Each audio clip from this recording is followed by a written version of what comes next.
Chris Brush here for chrisbrushdrums.com. I'm going to show you a little example of what I like to call premixing. This is one of the add-on options available to you when you book a session with me. While it's explained very well on the website, I figured you'd like to hear me, in my own words, struggle through trying to explain it to you again.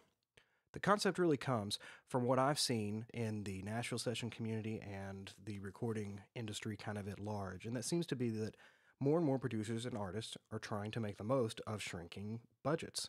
And as they do that, the industry responds by giving us all sorts of tools that are marketed toward getting good drum sounds really easily, really quickly, and with less expense involved. So we have fantastic products like Easy Drummer, BFD, and Battery, other virtual instruments that are designed to offer record-ready drum sounds with their enormous sample libraries and MIDI grooves.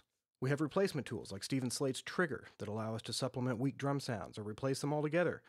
Waves even has their own artist line of plugins, the CLA bundle, the Tony Maserati series, Eddie Kramer, JJP, which feature drum plugins designed to put legendary kit sounds into your hands with really simple controls. What all this means to me is that the industry, while maybe not saying it outright, is admitting, hey, having the right sounding drums is really crucial to a song, and it can be really hard to get there without some professional help. As a player, I believe the best, most compelling live drum sounds are actually good sounding live drums, recorded well, mixed by dedicated professionals. In my sessions, I do my best to give the producer and artist the first two on that list, great drums, recorded well. Since I also mix a good deal, I figured why not try to bring the third and final part of the list to the client as part of their session experience with me.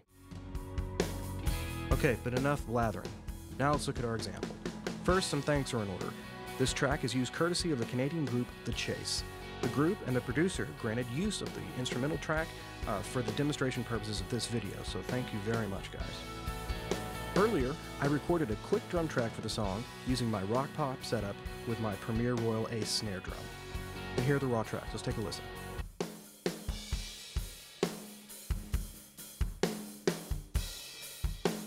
Now, the clients chose the premixing option so they could be confident they had great drums, whether they used my premix tracks or hired a mix engineer to mix the tracks himself and use my drum sound as some sort of benchmark, telling him, beat this. Let's dive in. The raw tracks sound really good. As I listened, I hear that the drums could stand to pop out a little bit more. We could maybe do something to increase the girth of the drums so that they support the rhythm bed better, that there's a little bit more low end, and that there's an increase in the apparent size of the kit.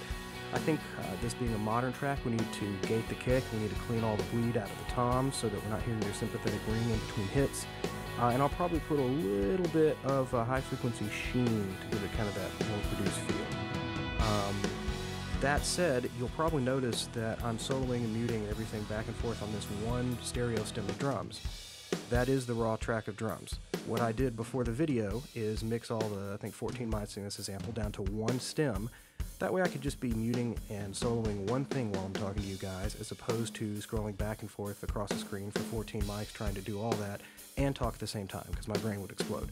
Rest assured, I haven't put any extra effects on anything when I printed the stem. It's just the raw drums. There we go. My goal is to further tailor the drums to fit the track even better than they already do. My goal is not to tie the hands of the mixer in any way or do his or her job for her, so I'm not going to use drastic EQ, or I'm not going to limit or crush the drums in such a way where there's no dynamic headroom left. Also, a word about sampling.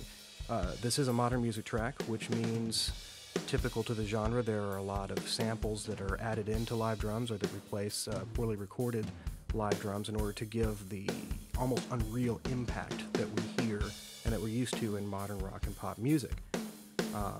That being the case, I am not going to add any samples because, again, I think that would be doing the producer or our mixer's job. What I'm trying to do is just take these raw drum sounds and make them sound the best they possibly can for this song, and then leave further altering up to the client. There we go. So we skipped some time, and now these drums are mixed. We're at the end of the process. I've mixed these drums, and I feel that they fit even better into the song than they did before without having to add any samples or going overboard with any dynamics or EQ. We're going to listen to the comparison now, and before we do, let me fill you in that I have reduced the volume of the premixed drum fader because I want to make sure that we're comparing based on sonic differences at the same volume or close to the same volume. Naturally, the compression and EQ and everything I add on the premixed drums is going to increase their gain a little bit. So if we just compared with both faders at 0, the premixed drums will sound a little bit louder and thus better. So I want to make sure we're comparing apples to apples. So I've tried to adjust for volume differences. That said, let's take a listen in the context of the track first. Here's before with the raw drums.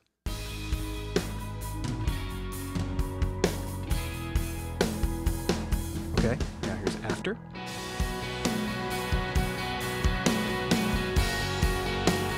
Pull solo before.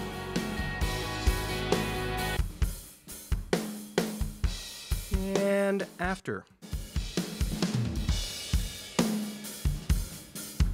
I think that sounds pretty good. Now let's talk a little bit about what the client actually gets from me when I'm at the end of this process. Of course, they get the raw files of all the drums, like 14 mics or something like that in this example. In addition to that, though, they get 3 stereo interleave files. The first, right here, represent the close mics. The kick, snare, hi-hats, toms, and the overheads. This one here is the ambience, which in this case would be the rooms and the mono crush mic. It's important to note here that both of these stems were printed with relevant levels. What that means is when you pull the tracks in to your DAW and you put the faders of each stem up at 0, you will be hearing the balance that I chose for the kit when I was mixing it.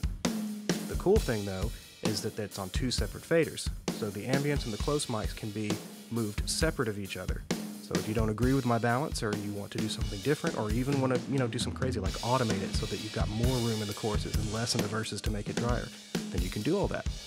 And then finally, we've got our third stem here, and this is the effects stem. It's simply just a return of a reverb on key parts of the kit. Nothing fancy for this song. Again, if this track is set up with the fader at 0 dB, you're hearing the relative level of the effect as I had intended when I premixed it, but you can boost or do whatever you want to taste. Okay, so now the client gets these 3 tracks as the premixed drums.